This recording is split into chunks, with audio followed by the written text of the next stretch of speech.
Hi, I'm Matt Welch for ReasonTV. I'm here at Freedom Fest in Las Vegas. An old friend of Reason, Rob Kampia, Executive Director of the Marijuana Policy Project. Rob, thanks for joining us, sir. We've had a pretty interesting last year and a half with legal marijuana in Washington and Colorado.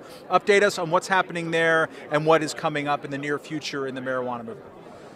The governments of Colorado and Washington are actually faithfully implementing the will of the voters, so there will be marijuana businesses selling to adults in both states starting in the early part of 2014.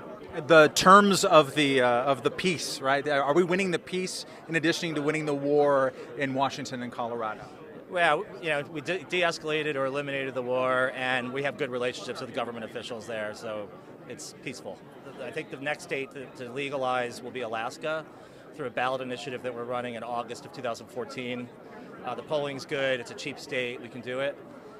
Through state legislatures, I think the first state is going to be Rhode Island because almost everyone in the legislature is extremely liberal, and our bill is already halfway to passing.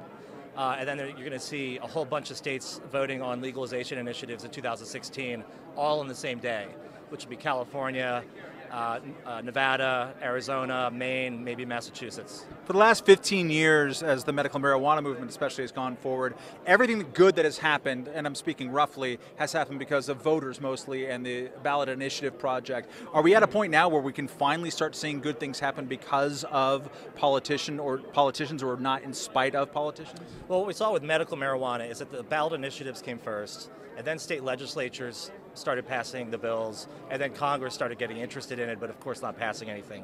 I think you're going to see the same thing with legalization. Ballot initiatives first, Rhode Island will be the first legislature, and Congress is starting to pay attention.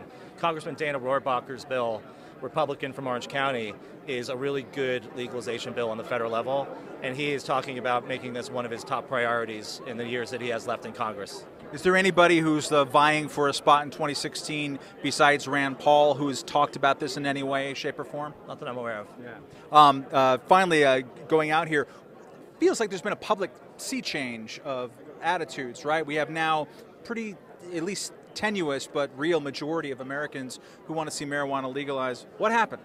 Medical marijuana allowed people to talk sensibly about marijuana generally, because before that, it was all a lot of scare tactics and government lies. When people were able to talk about marijuana sensibly, that it could actually be good for you, it's not always bad for you, that grandmothers use it, it's not just teenagers, conservatives use it, it's not just hippies.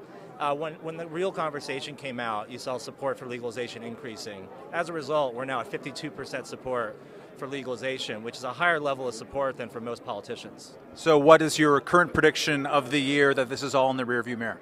I think federal law, by prediction, changing federal law is going to be 2019, but we're going to have to deal with a lot of difficult states after 2019, like Mississippi and Alabama.